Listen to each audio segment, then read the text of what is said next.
So, Dave and John know each other, and we'd like to get into a few different topics here. But kind of this introduction is that they are, talking a lot about breaking into a new market and digital marketing, and the two are very tied together.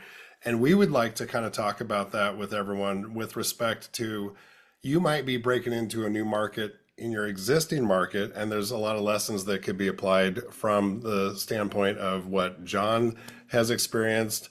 And Dave, you're actually in a new market too, and obviously a little different. You're not originating loans directly at this time, but it's a different marketplace, and just the idea of moving, what it means, and also the value of working with professionals. So I think there's a lot to tie in here, and we're just going to, as we normally do, run into kind of a conversation around this. I'll let Dave talk specifically and introduce John, and we'll take it from there. Cool. Awesome. Sounds great, Eric. John, thanks so much for joining us. So, John Bourgeois is a realtor. I'm sorry, are you a realtor, John? We can edit this out. You are. Yeah, Okay. yeah.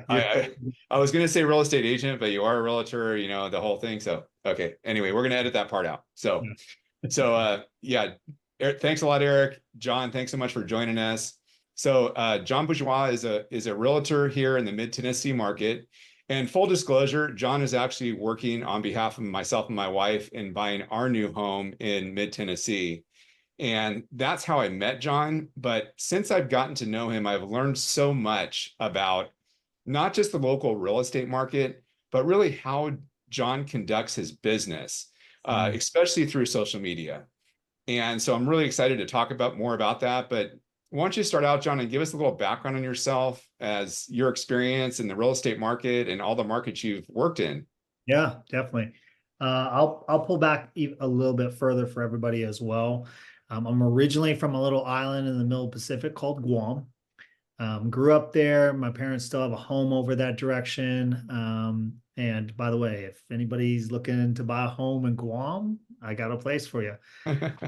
Moved from there to Sydney, Australia. Was in Sydney for 7 years. Moved from Sydney to Southern California. Was in SoCal for 5 years. Moved from SoCal up to Seattle, which is the reason for the plate up there. And was up there for 7 years and then moved this direction. And Dave, I actually don't know if you know this about me, but in Seattle, that's actually where I got into real estate. And I was doing it very much, the best way for me to describe it would be I was doing it the way everybody does it, right? Which is door knocking, cold calling, leads, signs, like everything you can think of. That's the way I was doing it. And when I knew we were moving this direction, my background is corporate world, which is the reason that I moved from Sydney to California. And I was just like, you know what? I'm not rebuilding my business all over again. Like this, I can't do this. And so I was figuring I was just going to get into the corporate space. And my buddy, he and I had done some work down in California together, and he moved to Austin. Never had been in real estate, no network, didn't know anybody, none of that. In his first year, he sold 84 homes. 84 homes his first year with no background. Second year did 112. Third year did 124, not on a team, but all by himself. And I'm a big believer, and I've told all of my teams this information as well, that success studies success and does what successful people do, right? And so I reached out to him, I was like, what in the world are you doing? And that's where he shared with me that he was learning from a top realtor up in Calgary who was teaching him how to solely build his business in this new age using, and we'll dive a little bit deeper into things, but using different methods that haven't been done in the past to go ahead and bring you clients rather than you constantly chasing the clients. So yeah, I'll start there. Awesome. So that's huge on the getting going, kind of the old school method. When was that? What year was that? When did you start? I'd probably say I was doing that for 3 years up in Seattle. and I was Okay. primarily working with investors up there. So I was walking into the type of homes that nobody wants to walk into, right? I was walking into black mold, somebody been shot there, like building is probably falling apart, and I'm hardball negotiating with the person across the table on that side of stuff. So very different than what I'm doing here today. But what year was that? It'd been 2017. Okay, so still in the modern time when social media existed, the internet existed, Yep. but you started old school, feet on the street, very much your presence at Yep. what you were doing physically. And kind of describe breaking into the new market and having learned, a whole new philosophy on how to conduct yourself in that market and breaking into it. Yeah. So specifically going back to like full circle, what I shared earlier, that success studies success, right? My buddy didn't start in Instagram. He didn't start with Facebook. He didn't start with LinkedIn or any of those other methods, which are all great methods to go ahead and lean into. But his advice was to me, John, start first with one, get really, really, really good at it, and then branch off into the other ones, right? And what he had gone ahead and done is he had actually started to build his business off of YouTube. Okay. Now, for your viewers, your audience, if you're not familiar with this, YouTube's no longer a streaming platform. It is the second largest search platform in the world. Okay? And literally, it's owned by Google. And what Google likes to do is, because it's still all in the same family, if you search a term, whether that be moving to Portland, moving to Tennessee, new homes in Seattle, right? You search a term like that, Google's going to go ahead and literally recommend its links, but it's also going to recommend videos from YouTube on Google because it's trying to keep you in the family. And the whole game is how long can I keep you stuck on the platform that we've got you in, right? So that'd be Instagram, Facebook, YouTube, Snapchat, TikTok, all of those, right? The whole game is how long can I keep you on this platform, right? And so it's very, very, very tough if you're paying to get on that first page of Google. If you know how to do it on YouTube, it's not, because they're going to go ahead and do that. Now, Google owns that, so that's that first page that we were talking about, right? But people now use YouTube the exact same way. How do I fix my car? Mm-hmm. How do I turn my camera on Zoom? How do I start a podcast? And those videos pop up, and the people that know what they're doing are organically doing it and popping to the top. See, what we probably don't know in terms of my story is I've built a podcast before, a top-rated Apple podcast. I've written 2 books as well, right? And I've built different things on social platforms before. Those social platforms, besides TikTok now, which is now changing, they used to be organic. You used to be able to know, how do I organically attract my followers and my community around that? Now you have to think outside the box on how you do that. But YouTube is still very much a place where you can go ahead and make a name for yourself organically and start to build a community around what you're doing. So I'll stop there in terms of, like, if you guys have got questions or things like that, and then we'll go further. Well, I'd like to add to it because I think a lot of people look at search engines or the internet or the ability to find information, and kind of to your point about getting really good at one platform and then branching out, they've gotten used to some platforms, particularly folks that are a little bit on the younger side that grew up with Yeah. the handheld device, and they don't think about going out of it necessarily to begin with. But for searching, but the fact that Google is 1 and 2 means that they're largely bigger than, double than the next search engine option, right? So your reach is just so much more amplified that way. And folks don't think about it that way until you just frame it like what you just did. Yeah. And the one other thing, and as I was thinking about our conversation that we were going to have today, the one other thing that for me, if I was to start the whole journey all over again, moving to Tennessee, would I do it the same? I absolutely would. And the reason I share that with you is because everything that I do on Facebook, everything that I do on Instagram, I have to, even if I was on TikTok, I have to actively, as the viewer, scroll to find the key ingredients that I want to go ahead and discover, right? Like, what are the pros and cons of moving to Tennessee, right? Well, I would have to scroll through all of my reels in order to find that value that I'm looking for, because that's what it is. The aim of the game is how do I, the agent or the lender on the other end, right? How do I provide value to my client that is going ahead and spending their time and go ahead and give them the value that they're looking for, right? And if I was to start on Instagram or on Facebook, on TikTok or Snapchat or any of those other ones, right? Like, yes, if I get them in the moment, they potentially will stick around long enough for me to bring the value. But with YouTube, and here's a perfect example, I'm just breaking out my phone for everybody that's listening right now. I'm going to bring up my analytics. And right now, while we're talking, and I'll show your viewers this, while we're talking passively, I'm going ahead and collecting eyes on the videos that I've already created. 102 eyes are, while I'm doing something different, they are binge watching my content. My future ideal clients are binge watching my content as we speak. They're watching it and they're going ahead and getting rid of that first barrier. That's one of the toughest things when it comes to sales. How do I get you to know, like, and trust me? When they reach out to me because they've binge watched my content, they've crossed that barrier. And now it's me catching up to who they've met across the screen.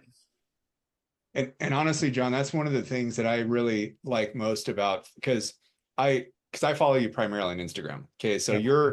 you're kind of part of my morning read. Okay. Yeah. So and because of that, it's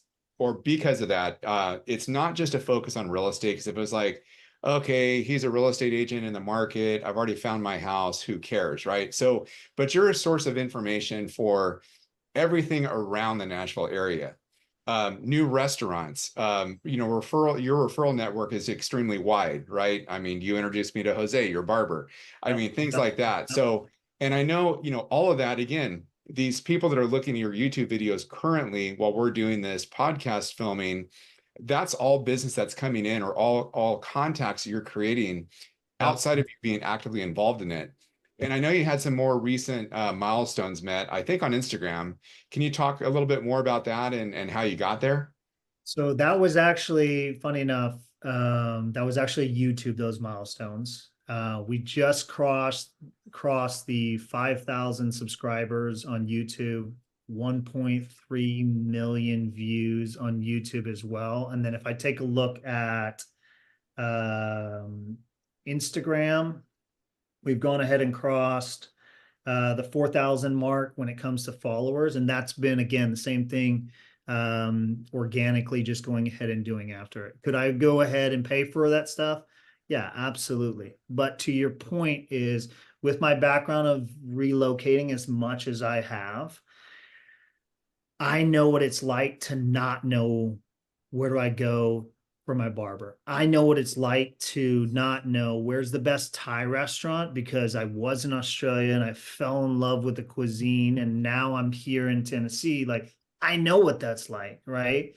And so if I'm going to speak to that client who is my ideal client, right, then I need to go ahead and answer the questions that are in your head and the things that you want to know. And to your point, yeah, I could go ahead and do tours upon tours upon tours. But one, you've already seen it.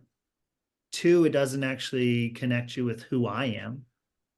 And three, it doesn't actually truly bring you the value that you need relocating to where you're going. So, yeah. And I think you said, earlier too, that you're trying to generate business coming to you versus going out and directly sourcing it. Again, boots on the street, knocking on doors and things like that, which really in today's market with the technology available really doesn't make a whole lot of sense. I think you need to have the grit that came with door knocking, cold calling, with going ahead and understanding that it's going to be a process. You have to have the grit, right? But I think there's also, if you combine the grit and the new way, you've got the combination and recipe for breaking through in any market. I don't care if you are just like, you're a local that has never, ever, ever, ever, ever moved, ever. And you're trying to break into your market, but you're shifting from what you used to do to what you're now doing, right? I think if you combine that grit and go ahead and go, I'm going to do something that's uncomfortable for me, and I'm going to give it a go, right? Now, before I add any further, like, I want to just be transparent. You need to know how to do it. Mhm. That's the key, right? If you just go on and go, I'm going to make a YouTube video, that's why a lot of people have failed already, right? Or I'm going to build an Instagram account, or I'm going to do it on TikTok. If you don't know what you're doing, then you have to understand there's going to be those hurdles that you have to get over. What I did and what I've learned and what I've communicated with my teams in any industries that I've been is, okay, we go and we study success. And then we literally stop kind of what we're doing, and we literally go and do what they did. So, perfect example, this setup that I have right here, right? My mentor has a full-on course for both Instagram, TikTok, Facebook, YouTube, LinkedIn, like all of them, right? And knowing that I knew the background of how to build a business in Seattle, but now doing something very different, I didn't even try to do what I did in Seattle. Now, I've since then added that stuff to my business, but I literally watched his tutorial on this screen, paused it, did exactly what he told me to do, and unpaused it, did exactly what he told me to do, and kept doing that over and over and over and over again until I finally got the success. Because at the end of the day, I wanted to be able to say this works or it doesn't work. Mhm. And if he's saying that it works and I do exactly the way that he's told me to do it and it doesn't work, then we have a problem. But if he says it works and I do it and it works, great. Now we can go ahead and take from everything else that I've learned in the past. Awesome. So I think you just talked about, John, some mixing and matching of fundamentals in concept with Yeah. today's practices. So know, like, and trust is a fundamental of relationships and sales. Being involved in your community is a fundamental of people would then assume, hey, you're out in the marketplace and you actually are a real person, you do these Yep. things, and Yep. you're a resource. But looking at the business from a business standpoint, you didn't go to the gym once and hope to get fit. You created and followed the plan even when it was uncomfortable, and you didn't start off and shoot to number one on YouTube instantly, but through grinding it out, my guess is you got better at what you were doing. I think you said, basically practice makes, if not perfect, much better. But also kind of describe your history there, because I think a lot of people, we come from a place, and I think real estate agents are this way, I think lenders are this way, and I think a lot of people in sales are this way, where you want to be a hunter, like you want to see something, shoot it, and have it, versus a farmer, and with a hunter's mentality, but be a farmer and plant the seed, water the seed, fertilize the seed, let the sun happen, and then have a crop down the road. My guess is that's the focus on social media, is you have to have a much longer horizon and think like a farmer, but be ready like a hunter. Yeah. I would change it just slightly on that, right? And here's where I would change it. We've all probably read Rich Dad, Poor Dad. And he always talks about going after the passive income versus the immediate income, which is very much that hunter mentality, right? When the farmer plants a seed, in essence, after he's gone ahead and starts to water it and do things like that, right? He's going ahead and passively seeing the plant grow. And so, to your point, it's probably one of the toughest things to do because you're not seeing any immediate results. Like, at least if I'm door knocking, I'm getting a no from you, or I'm getting a yes, or I'm learning how to overcome that objection. If I'm going out and putting signs in places for you to go ahead and call, right? Like, I feel like I'm doing something, right? It can be very difficult and especially with YouTube, and I'm just going to be transparent on this. It's about a 6-month process. From the moment you start the videos to the moment you get a first phone call, it's about a 6-month process. I would say it's a little probably shorter with Instagram, because if you're doing it consistently, they're beginning to know who you are. But you still have to break into who is this guy that's just started popping up on my feed. And so there's a lot of times that it's like mentally it's challenging, because it's like, is this even working? Like, maybe I should go ahead and invest a lot of money into a big platform, third-party platform, who I think we all know, right? And go ahead and pay to get that lead, right? And be one of those top 3, but they still are going to go ahead and know, like, and trust. And how do I become that person, right? I was having a conversation with a coffee with another guy just a couple weeks ago, but he said something to me. Actually, I'm going to back up a little bit. I'm going to give you this story because I think this is powerful. So my dad was an entrepreneur. Okay. He went into the Navy, became a dentist. And then from being a dentist, the reason we grew up on Guam was he's actually was a pastor, right? So he went into the ministry, was a pastor as well, right? And we stayed on Guam because initially the service sent him there.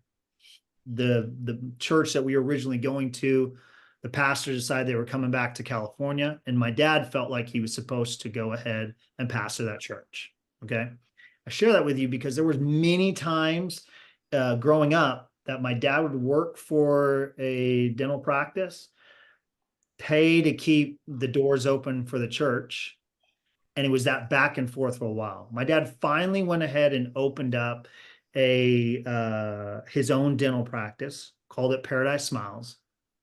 And this is, again, back in the day when there was only TV to watch, right? No streaming platforms. We had 3 local channels, and they came to him and they basically said, hey, we want you to go ahead and obviously pay us, but we'll give you a spot on the local channels for you to do a 60-second commercial for your practice. My dad very smartly made this decision, and it stuck with me ever since. It will bring me back to the conversation that I was talking to you about this conversation that I was having with a professional a couple of weeks ago. My dad very smartly decided to do 2 things. One, he basically signed a non-compete that they, after a certain amount of years, could not go ahead. Up until that time, they could not use any other practice to go ahead and advertise on their channel. So that was the first thing, right? The second thing was he wasn't going to do a traditional commercial. He spoke to what he called the dental coward and addressed just what you need to do to not even come and see me. Like, so many people are afraid of the dentist, right? He literally spoke to that client and said, let me teach you how to never, ever, ever have to sit in my chair, right? We were in Hawaii. So to give you an understanding, Hawaii is 7 hours flight from Guam. We were in Hawaii. We get in this elevator. And at the end of my dad's commercials, he would always say, you never know all the good that a simple smile can do. That was his slogan, right? Now on Guam, my dad was a celebrity, right? Like, everybody would say it to us. We were in Hawaii, 7 hours flight away. We get in this elevator. Somebody gets in and goes, whoa, whoa, whoa, hold up. You're Dr. Kenny Bourgeois, aren't you? Yes. You never know all the good that a simple smile can do, right? I share that with you because the conversation that I was having with the professional was him bringing a concept that reminded me of exactly what we're talking about, which was become 5 mile famous. right?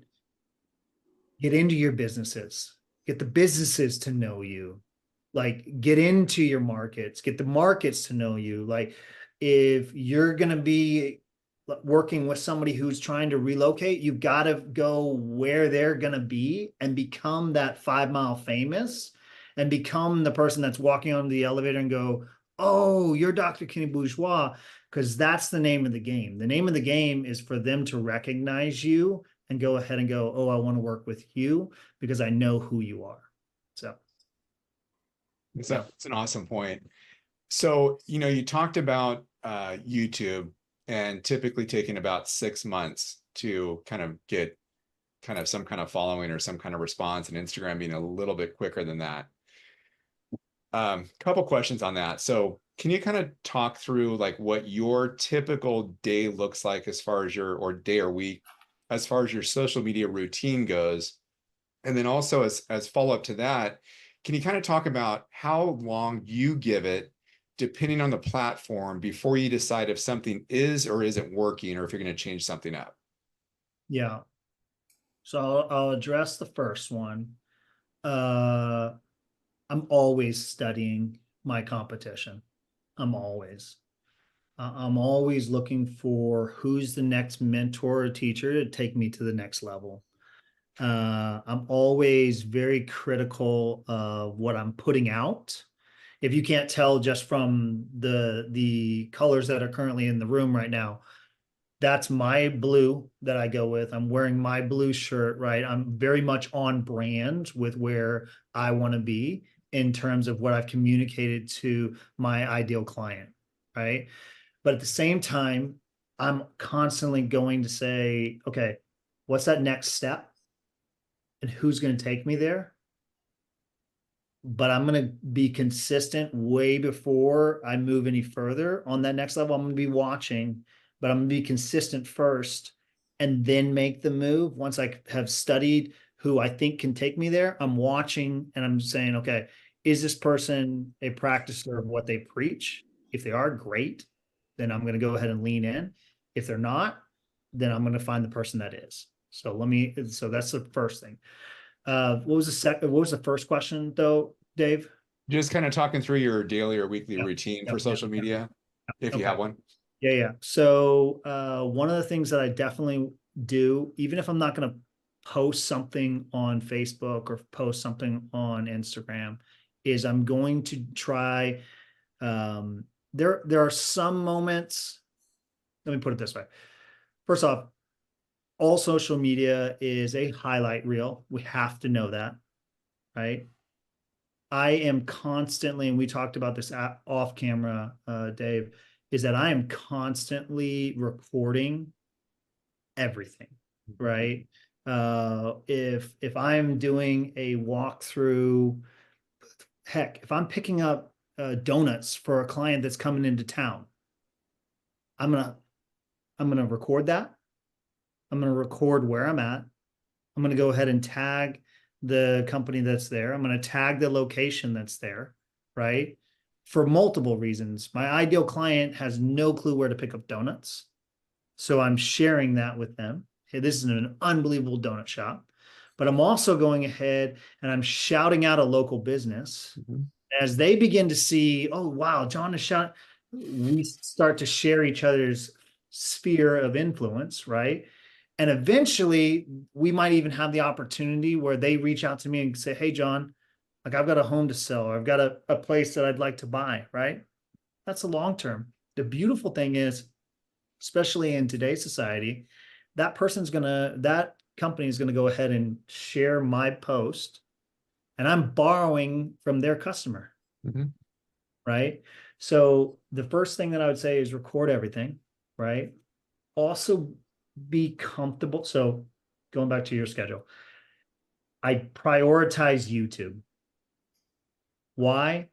Because passively I can be having a conversation with you guys, and yet people are searching my content right now, right? So I prioritize that. That means I'm working on scripts.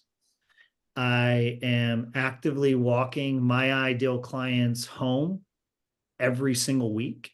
That means I am walking and touring.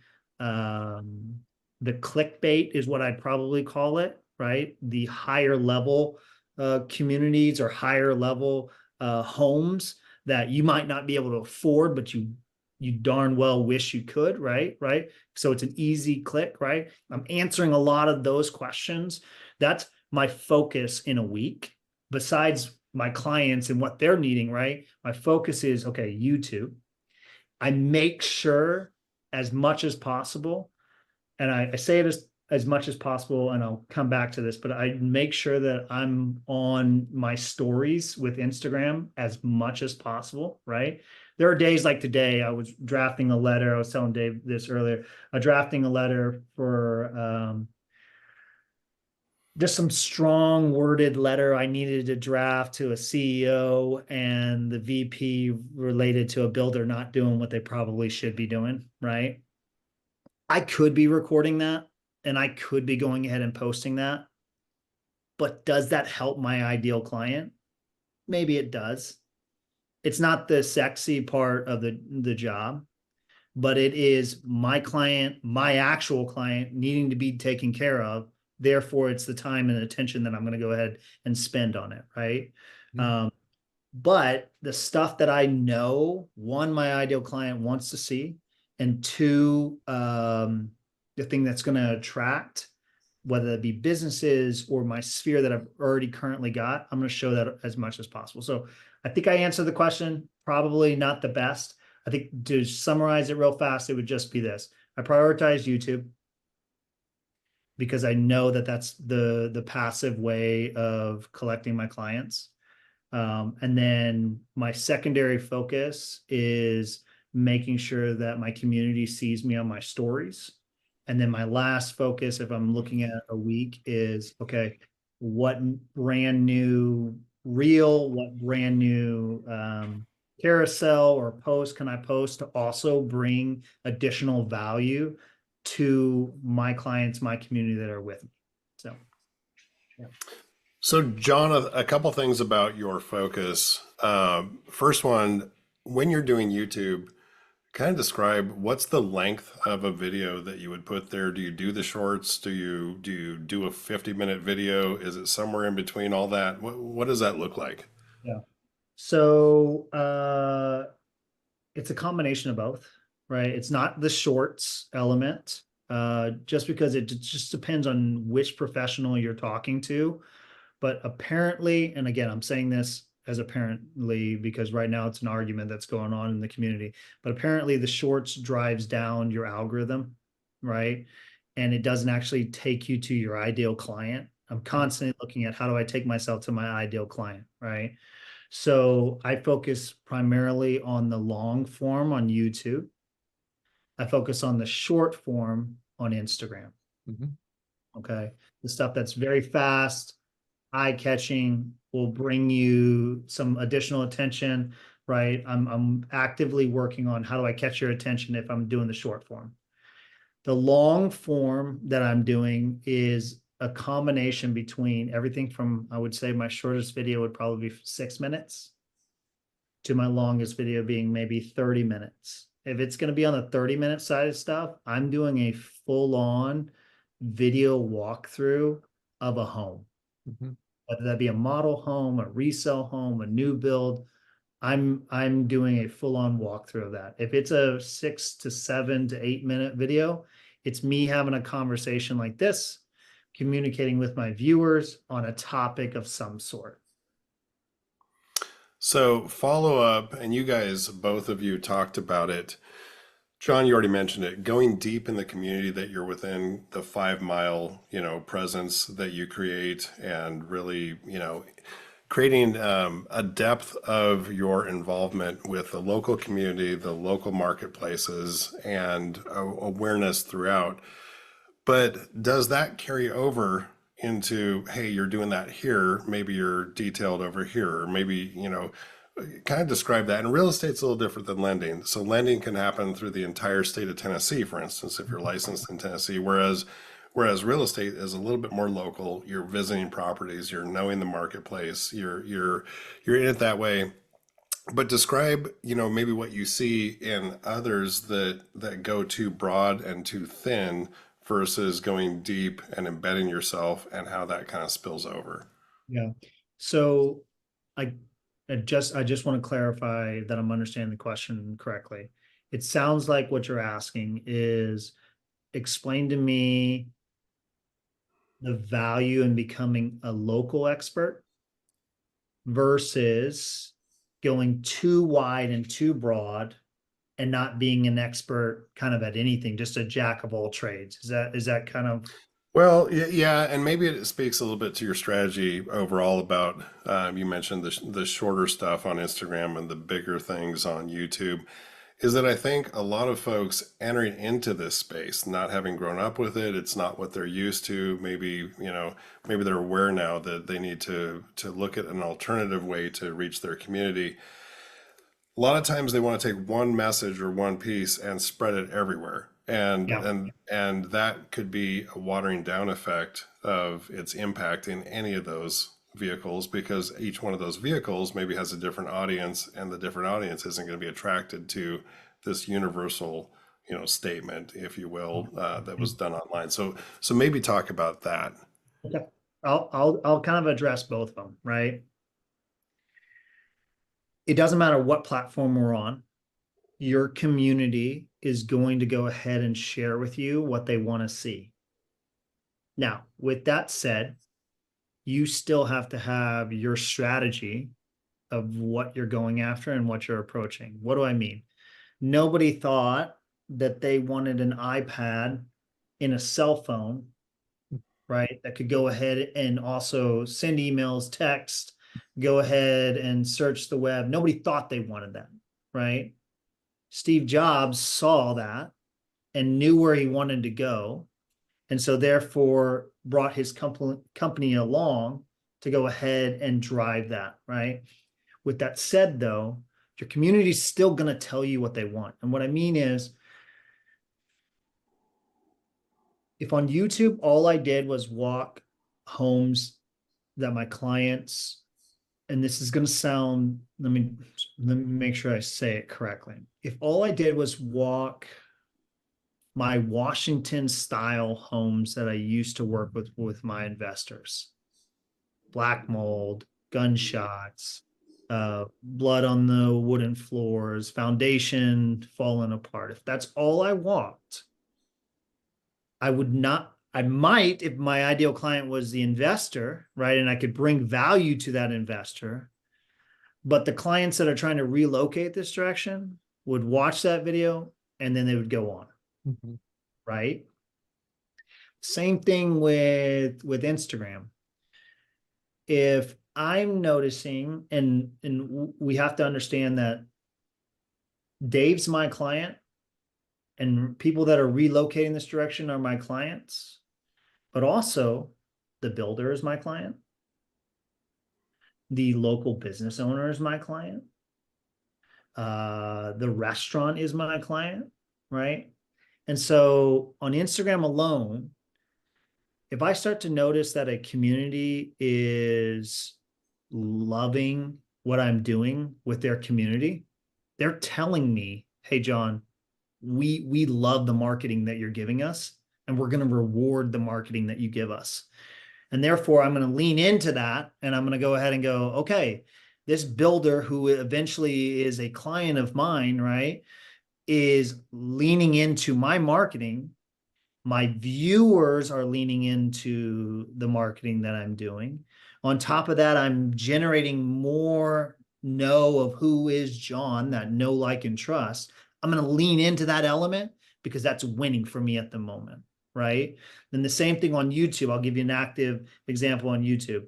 What I found was my views and my watch times on homes that would be more along the lines of your first time home buyer homes were less watched and less time watched, right? But the homes that were your Malibu, California homes that you had no chance of even touching, but you might reach out to me to say, John, let's have this conversation, were the homes that had a longer watch time and had more views on it, right? And so I share that with you because it took a little bit of time to learn those two things. But the moment that my community started to go ahead and communicate that, then I went ahead and leaned in and said, okay, let me give that to you. So that, Eric, does that answer the question that you were kind of asking? It does, but it also brings up another one, and Yeah. that Yeah. is when you started this process, you probably had no ability to project out to where you'd be today, although you had an understanding that this was a pathway to follow to be able to get to where you are today. But it's a pathway. So, in other words, you can't plan it today and do the same exact thing in 3 years, but the pathway itself creates the opportunity, and it's a little bit experimental is what you're also saying.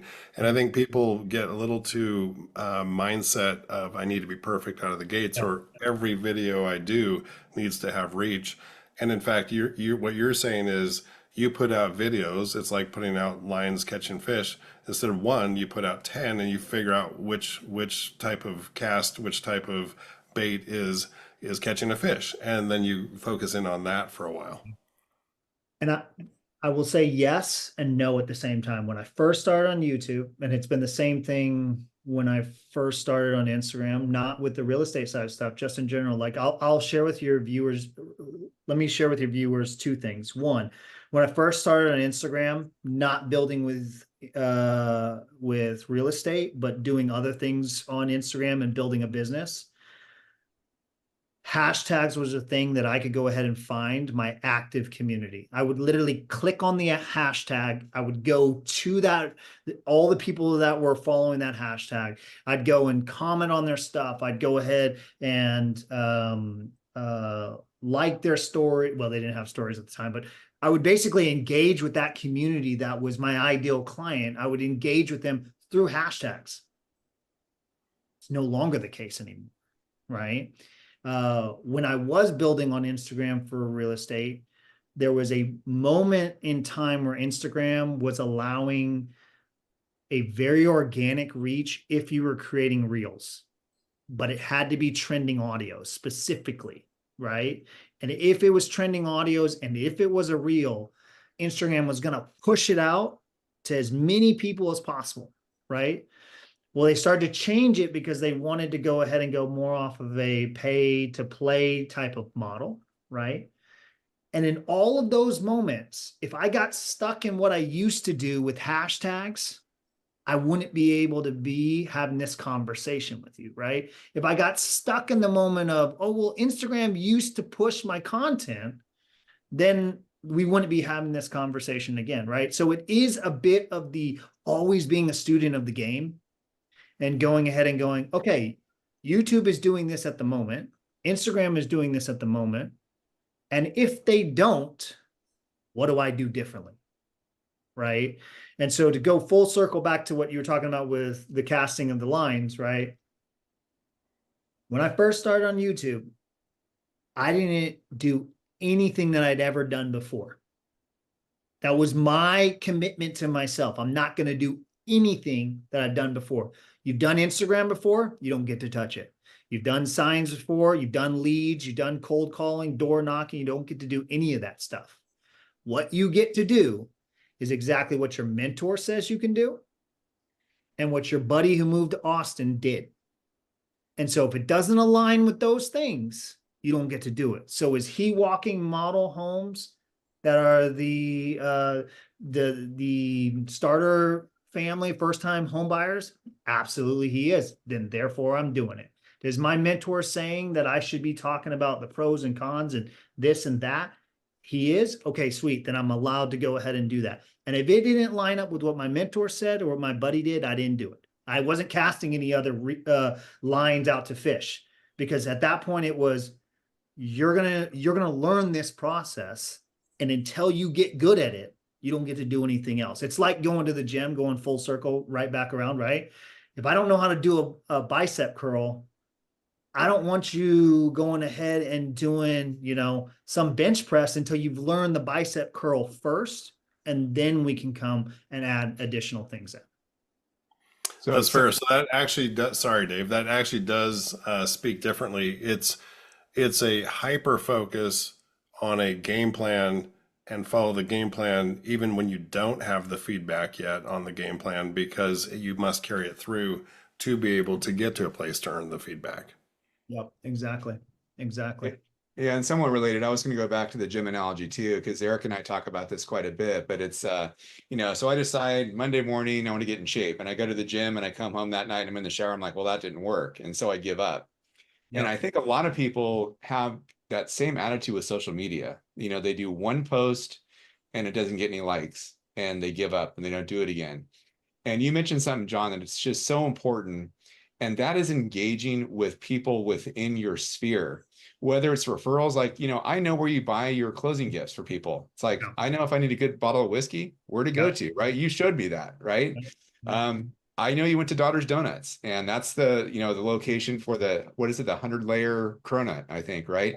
Yeah. So it's like, and I learn all these things, and I'm very engaged with the other clients you're working with, not Mhm. necessarily because, oh man, I should have bought that house instead, but like you'll post stuff and it's like, just close with these clients. I'm like, wow, I've been following this for like, 45 days now with John. That's so cool they closed. Or it's like, oh my gosh, you're showing a house and I love that chandelier. I wonder where it's from. I'm gonna, go back and check on that. But there's other things that you do. It's not just real estate that are keeping the people that follow you on social media engaged, because it's more than just real estate.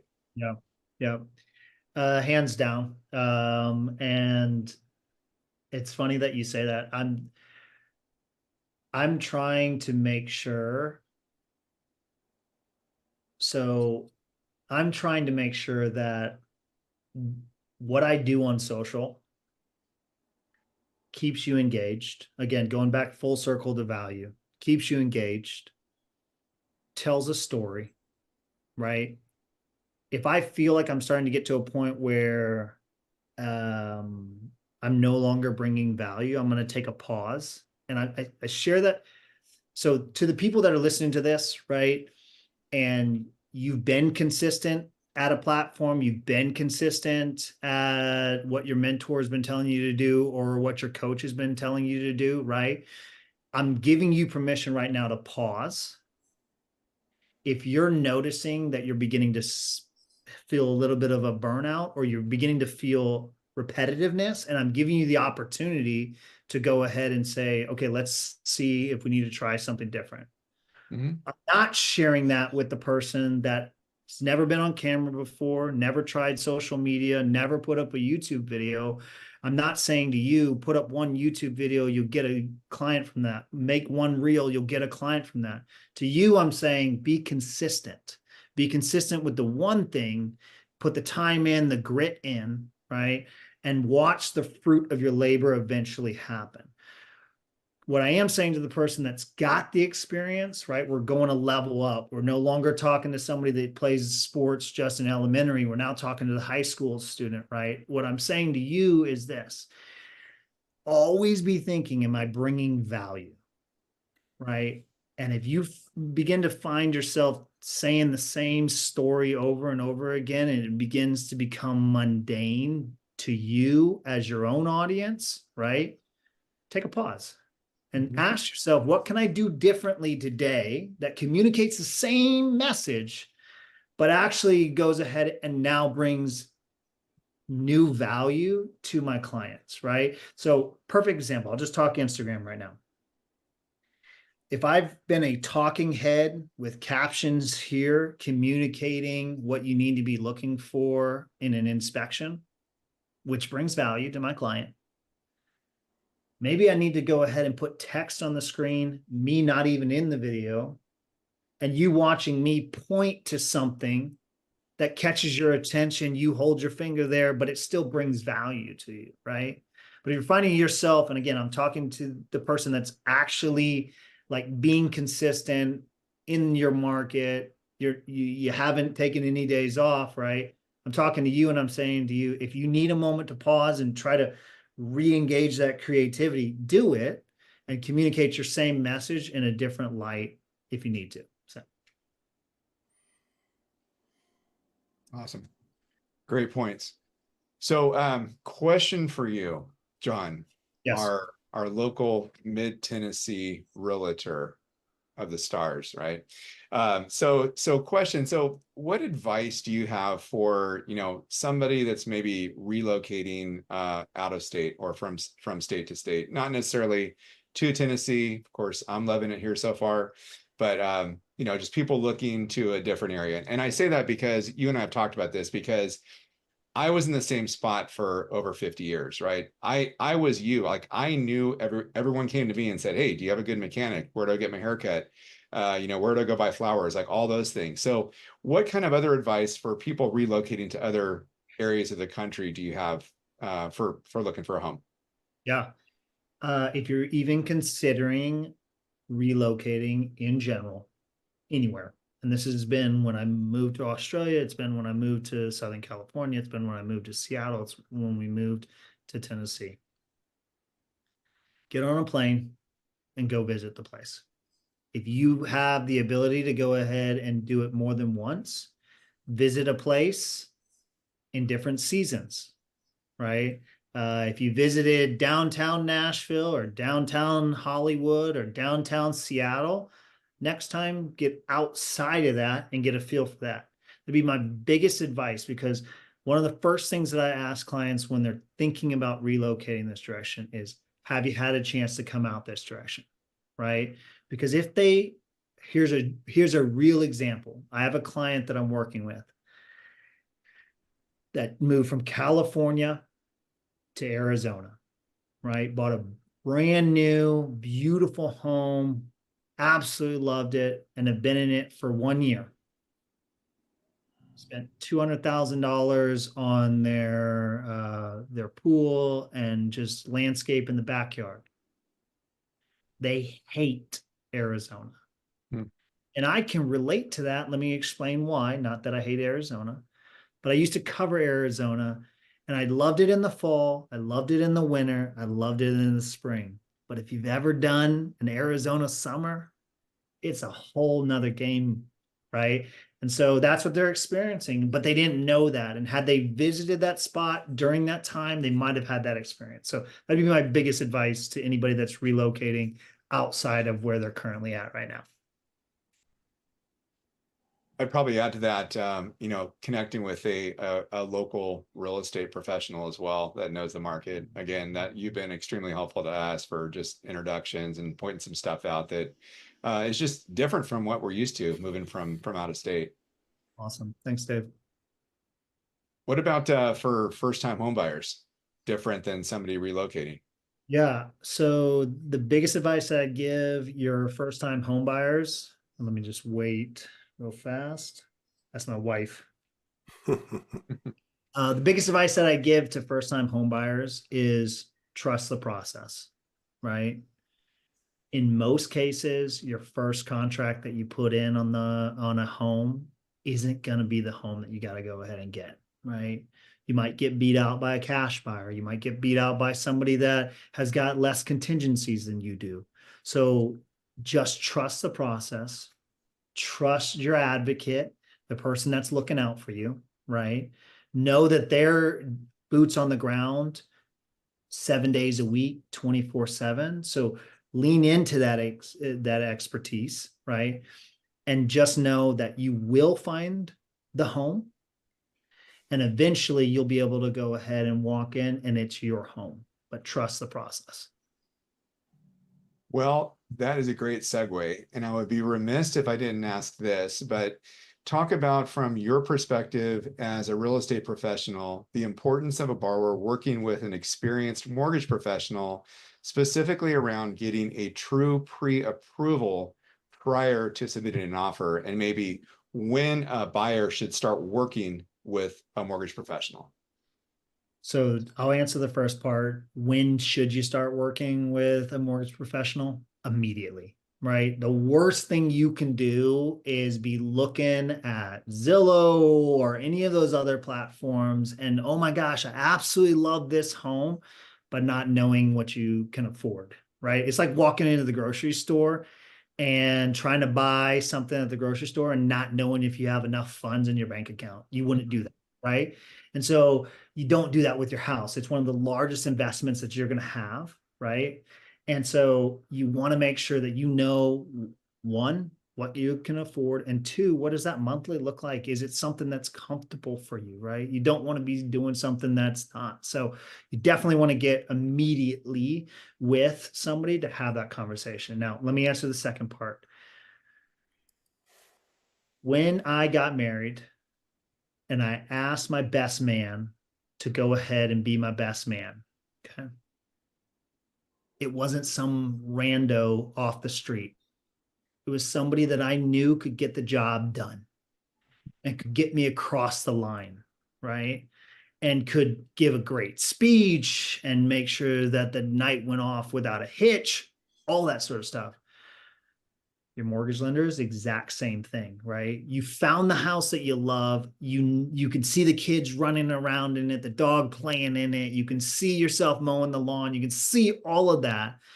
But if you work with somebody that you don't know can get the job done, then what ends up happening is that home that you fell in love with, that contract falls apart. It goes ahead and goes over to somebody else because we didn't go ahead and know who to go with and the right person to go with as well. So It's awesome. Gives you a little bit more of a competitive advantage against cash offers, and somebody maybe putting 10% down but has a strong pre-approval letter from a lender versus someone putting 30% down but doesn't have that same pre-approval. It might weigh more towards the seller to the one that has the pre-approval letter. absolutely. So, John, let's flip that around real quick. You're an agent, and a lot of times there's representation on the other side, whether you're working with the buyer or the seller. Describe what a not as good transaction might look like when you are representing your side and you're working with an underrepresented or maybe not well represented, side. Yeah, let's just speak to the lending side of stuff, right? If I'm working with my seller and we're looking at multiple different offers, right? If I see somebody's name on one of those offers that I know what type of business they do, they're working with the lender that I know and I know they can close on time and we're not going to have any issues. I'm going to go ahead and I'm going to lay that out in front of my seller. I'm going to say, here's an offer, here's an offer, here's an offer, here's an offer. Let me just let you know, I've worked with Eric before. We've closed multiple deals together. I've worked with Dave before. He's funded the loans for those buyers going ahead and closing, right? And I know that these guys can get the job done, right? That confidence that I have because I've worked with somebody that is a professional, then is able to translate over to my client to share with them the same exact story so that when they're looking at their offers, or if they're a buyer and they're looking at different communities and they know the home that they're going to get is a well-built home that's going to deliver exactly what they want, right? They're looking at all those stuff and they can lean into my expertise and my experience, and they were going to go ahead and be able to make a well-based decision on that process off of that trust. So. That's fantastic. You get shopped maybe on commissions, we get shopped on interest rates, and everything you just described talked about the value that can be parlayed into a transaction by being a quality player. And you don't find that necessarily by going with the cheapest player. You go with going with the quality player. And on the buy side, if you're trying to make an offer on a house, you maybe have someone like yourself representing the seller that's trying to make for the best transaction, not necessarily to maximize one factor around that transaction. Absolutely. Absolutely. It's huge. So, John, one of the things we've talked about before, and I know you didn't want to forget to talk about, but I know you love to celebrate your wins. So talk about that. Like, what do you typically do and what do you typically celebrate? So celebrating my wins, I'm not so good at on that one, Dave. Like, what I mean is the actual me celebrating, it's one of those things I need to do, right?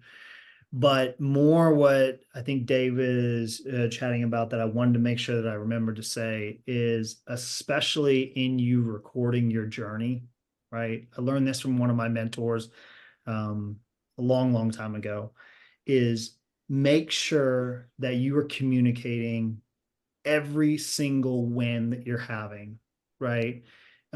Literally every single win that you're having.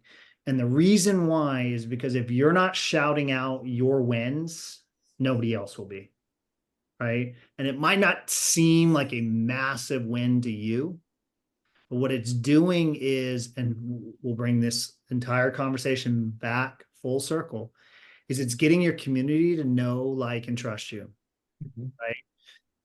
Yeah, you sold another home. So what? It's not about that though. By you celebrating your win, it's going to go ahead and communicate, oh, this agent's actually in the market. They actually know what they're doing, right? Perfect example, if when I cross another threshold with YouTube, yeah, for me, I've already seen 1 million, but when I see 2 million, does it do a lot for me? No, it doesn't anymore. I trust the process, but it does a lot for my community because they go ahead and go, well, I can trust John. He can sell my home. He's going to get the views that I need, or I can trust John because he's actively, consistently out in the space, right? So that's the point that I was sharing with Dave earlier is doesn't matter how big the win is, how small it is, right? You get your first follower on Instagram, celebrate that and share it with your community. You get your first video out on YouTube or view on YouTube or first comment on YouTube, whatever it is, right? Celebrate that, communicate it with your community so that they can see it. Going back to what Dave was talking about earlier, right? Because they're going to be, when they know, like, and trust you, they're going to follow your journey. And they're also going to, because of that, follow the journey of what you're doing with your other clients. And they want to celebrate those things with you as well. So, Well, You you know, shared something, some. John, I was just going to add to what you just said, and Dave is the one who described this over the last couple months, is in his buying a new house with his wife, you have been their person on the street, you've been their advocate, but you've been there along the way. You go visit the house in process, you take photos that are in process. That's not happening on social media. That's happening to Dave, but it's in alignment with what you're talking about. You're present, you're actually following through on transactions. And I think that's a celebration. So I heard all about you and how good you were. Just from that, I was sold without even meeting you, and you've more than sold me with respect to you're professional. You know the trade. You understand, the personal aspect about it, the values that are around real estate and a real estate transaction. And I knew all that through Dave because of how you act and how you perform your business. And it's amazing. And that's not normal. That's not typical out there. It is found in other folks, but they're generally the top performers in their marketplace. And, that speaks to you. I appreciate the words. Thank you, Dave, for going ahead and sharing that as well. So thank you guys. Yeah. And I was going to say, just, you champion the wins for your clients. I mean, I've experienced that firsthand, and it's more than just, gosh, we closed escrow. Yay. The balloons go off, but it's really, it's little stuff, it's like, okay, when's our slab going to be poured? And all of a sudden you show up one day and there's a picture. It's like, oh my gosh, it finally happened, So it's like all those little wins are fun to celebrate along the way, almost as much as that big win is at the very end, So yeah, celebrate along the way. That's awesome.